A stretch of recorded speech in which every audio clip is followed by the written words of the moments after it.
wabarakatuh. Halo semuanya, kembali lagi di channel kita, yaitu channel Insan Cendekia Magnet School di CMS Bogor. Oke, jadi berdirinya saya di sini, saya diberi amanah untuk mempresentasikan tugas ekonomi materi tentang koperasi, guys. Jadi kita bisa dilihat di sini ada slide, saya sudah mempersiapkan beberapa slide. Oke, jadi sebelum kita mulai masuk ke pembahasan pada hari ini, kita harus tonton videonya dulu. Oke, next slide. Next, enjoy your watching, guys.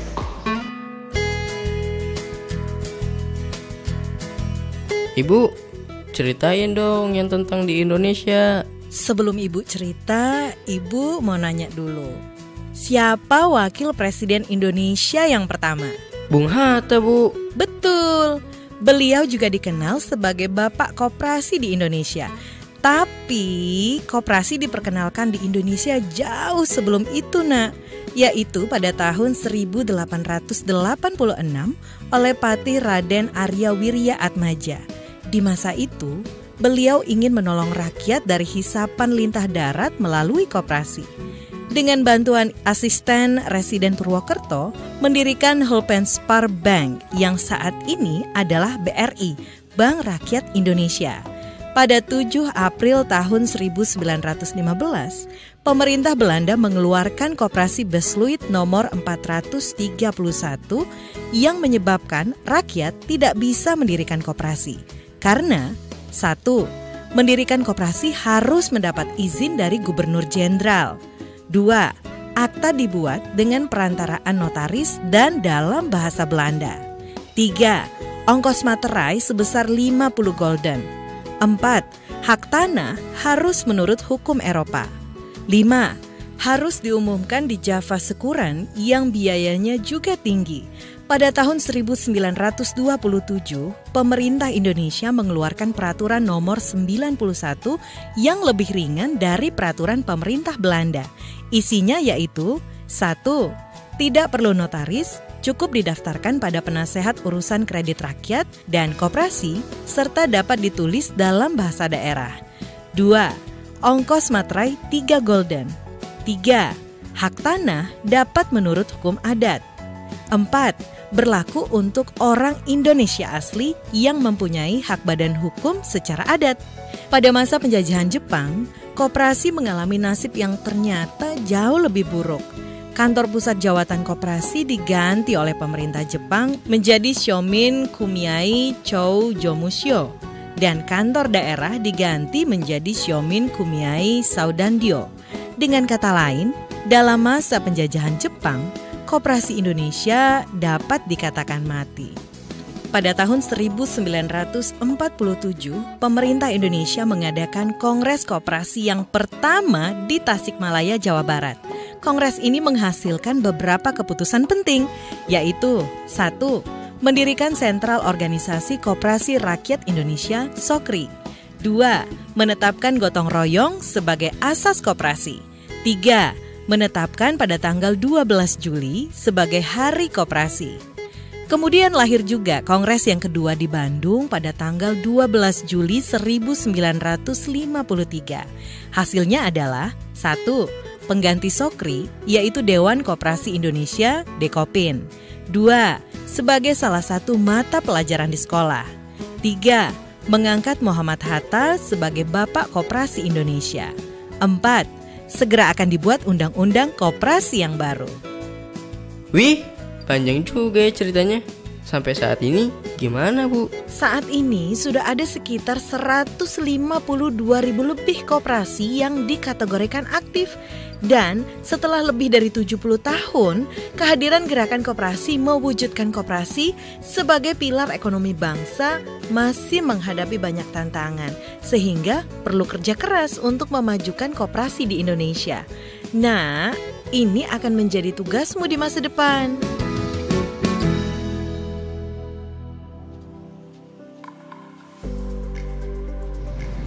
Oke, dari film di sini kita bisa mengambil pelajaran, sedikit pelajaran tentang sejarah koperasi, ya.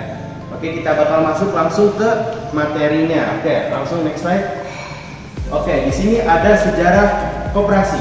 Koperasi pertama kali diperkenalkan oleh seorang duta kebangsaan Skotlandia yang bernama Robert Owen.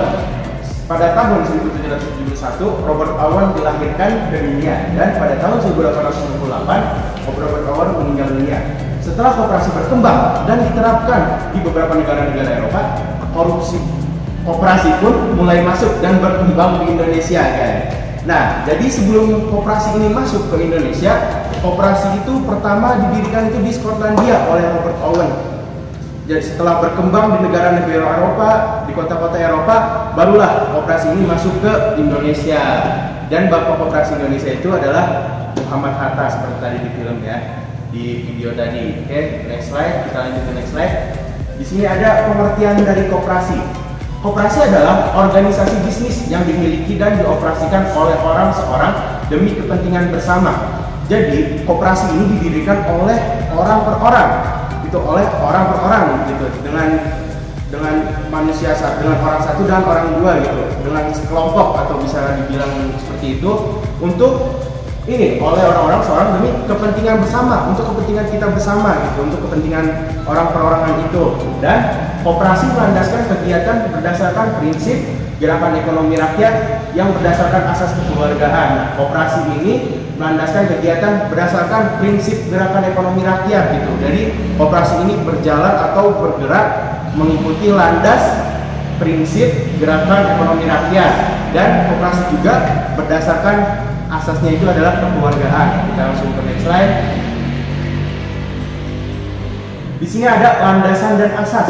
Landasan koperasi yang pertama itu adalah landasan ideal Pancasila. Landasan ideal Pancasila itu adalah landasan yang mengikuti undang-undang Pancasila atau nilai-nilai Pancasila. Nah, yang kedua ada landasan struktural Undang-Undang Dasar 1945. Nah, landasan struktural Undang-Undang Dasar 1945 adalah landasan yang mengikuti struktur gitu, Undang-Undang Dasar pada tahun 1945. Dan yang ketiga adalah landasan operasional pasal 33 Undang-Undang Dasar 1945. Nah, adalah landasan operasionalnya ini mengikuti pasal 33 Undang-Undang 1945. Nah, ada lagi di sini asas koperasi. Asas koperasi adalah kekeluargaan gitu, yaitu adanya kesadaran setiap anggota koperasi untuk mengerjakan segala sesuatu dalam koperasi yang berguna untuk semua anggota dari koperasi itu. Nah, jadi semua anggota yang bekerja di koperasi itu ini mengerjakan sesuatunya itu yang berguna untuk mereka sendiri gitu, untuk mereka bersama gitu. Jadi seperti itu landasan dan asas koperasi. Kita lanjut ke next slide. Di sini ada tujuan koperasi. Apa sih tujuan koperasi itu? Di sini kita bisa baca bersama, yaitu koperasi bertujuan memajukan kesejahteraan anggota pada khususnya dan masyarakat pada umumnya, serta ikut membangun tatanan perekonomian nasional dalam rangka mewujudkan masyarakat yang maju, adil, dan makmur berlandaskan Pancasila dan Undang-Undang Dasar 1945. Jadi koperasi itu untuk memajukan kesejahteraan anggota koperasi khususnya dan masyarakat juga pada umumnya, serta ikut membangun tatanan perekonomian negara gitu, nasional. Jadi membantu perekonomian nasional dan dalam rangka mewujudkan masyarakat yang maju gitu, dalam rangka menjadikan masyarakat Indonesia ini masyarakat yang maju, adil, dan makmur, dan mengandaskan Pancasila dan juga Undang-Undang Dasar 1945. Lanjut, kita lanjut ke next slide. Di sini ada ciri-ciri koperasi. Nah, yang pertama ini adalah memiliki sukarela terhadap anggotanya. Jadi anggotanya ini sukarela gitu. Si koperasi ini sukarela akan anggotanya. Nah, yang kedua ada rapat atau musyawarah merupakan kekuasaan tertinggi dalam koperasi. Nah, rapat dan musyawarah ini merupakan kekuasaan tertinggi dalam koperasi. Nanti ada rangka-rangka koperasi. Nah, yang ketiga adalah kegiatan koperasi harus bersifat swadaya, usaha sendiri. Koperasi itu harus swadaya, usaha sendiri gitu, bukan usaha orang lain atau usaha orang lain lah, pokoknya harus usaha dari diri sendiri. Dan swakarta, buatan sendiri. Dan swakarta itu buatan sendiri, buatan kita sendiri gitu, bukan buatan dari orang lain. Dan yang ketiga adalah swasembada, kemampuan sendiri. Dan koperasi juga harus kemampuan kita sendiri gitu, bukan dari kemampuan orang lain. Nah, yang keempat ada memiliki modal tidak tetap, tergantung jumlah simpanan setiap anggota. Jadi koperasi ini modalnya kita tidak tetap gitu, tergantung dari anggotanya masing-masing. Kalau anggota A memiliki modal simpanan segini, ya udah berarti itu modalnya segitu gitu. Anggota B segitu ya segitu, tidak tetap, modalnya tidak ditetapkan, tidak dipatokan gitu.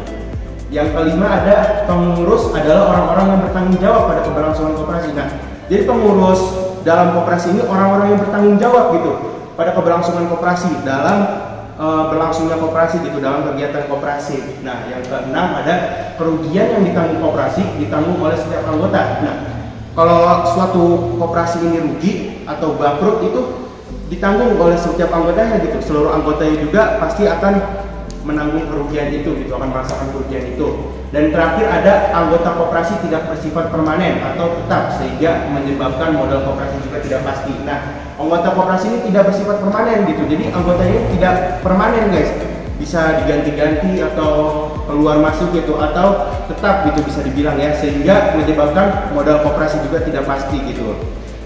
Oke, next. Prinsip, di sini ada prinsip koperasi, yaitu ada 7.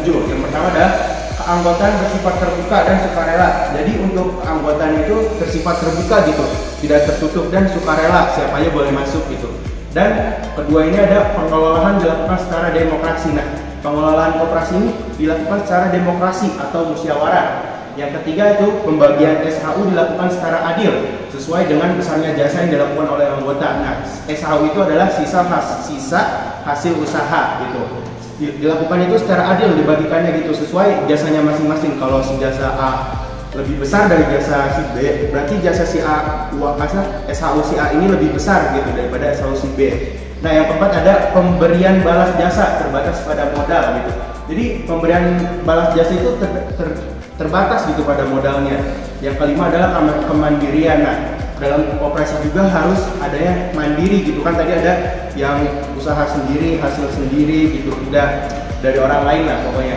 Terus yang keenam ada pendidikan perkoperasian. Nah, ada pendidikan perkoperasian itu adalah semacam, kalau ini kewirausahaan kita gitu dalam pendidikan koperasi itu gitu, skill kita dalam perkoperasian. Nah, yang ketujuh ada kerjasama antar koperasi. Jadi kerjasama antar koperasi itu biasanya dari koperasi A dan koperasi B ini melakukan kerjasama gitu satu sama lain. Oke, kita lanjut ke next slide.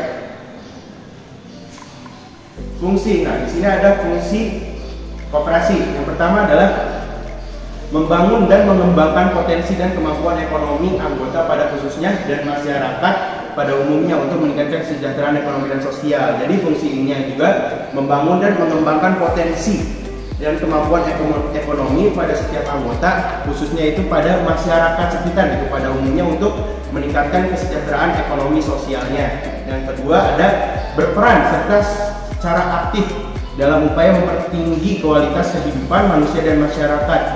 Koperasi juga berperan secara aktif gitu dalam mempertinggi gitu, meningkatkan kualitas kehidupan manusia atau masyarakat gitu. Yang ketiga adalah memperkokoh perekonomian rakyat sebagai dasar kekuatan dan ketahanan perekonomian nasional dengan koperasi sebagai sokong gurunya. Jadi koperasi juga membantu memperkokoh perekonomian rakyat sebagai dasar kekuatan dan ketahanan gitu dalam perekonomian rakyat, perekonomian nasional dengan koperasi sebagai sokong gurunya. Nah, yang keempat ada berusaha untuk mewujudkan dan mengembangkan perekonomian nasional yang merupakan usaha bersama berdasar atas asas kekeluargaan dan demokrasi ekonomi. Jadi koperasi juga mewujudkan dan mengembangkan perekonomian nasional yang merupakan usaha bersama berdasarkan itu atas asas kekeluargaan mereka dan demokrasi ekonomi. Next slide. Peran. Di sini ada peran koperasi ya.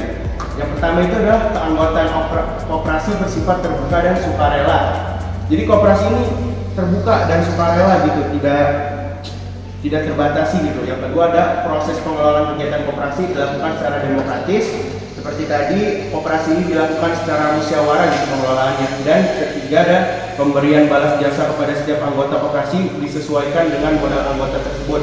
Jika modal anggota tersebut kecil, maka SHU yang diberikan juga kecil. Jika jasa modal yang dia berikan besar, SHU yang diberikan juga besar. Nah, pembagian sisa hasil usaha didasarkan pada prinsip keadilan sesuai dengan kinerja dan tugas yang dilakukan setiap anggota. Jadi seperti tadi ya. Yang terakhir ada mengedepankan prinsip kemandirian. Nah, koperasi ini mengedepankan gitu prinsip kemandirian, tidak atas kerjasama orang lain gitu. Oke, lanjut. Jenis-jenis koperasi, di sini ada jenis-jenis koperasi ya. Koperasi menurut jenis usahanya. Yang pertama adalah koperasi produksi. Koperasi produksi adalah koperasi yang memproduksi suatu barang gitu, atau jasa. Yang kedua adalah koperasi konsumsi. Koperasi yang melakukan konsumsi gitu, konsumen gitu. Yang ketiga adalah koperasi kredit atau simpan pinjam.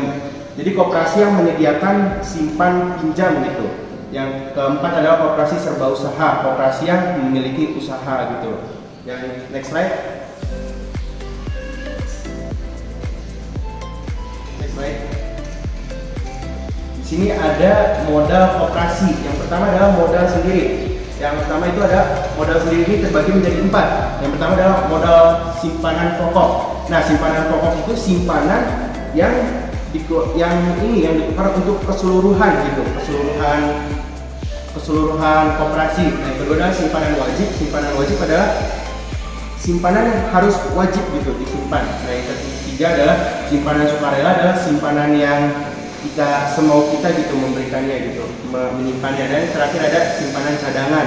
Simpanan cadangan adalah simpanan yang mungkin suatu saat nanti suatu kita butuhkan itu, nah itu bisa kita simpan gitu di cadangan. Yang kedua ada modal hibah. Modal hibah adalah modal yang diberikan gitu. Yang ketiga ada modal pinjaman, modal yang diberi pinjaman gitu oleh suatu bank atau dari orang lain. Oke, next slide.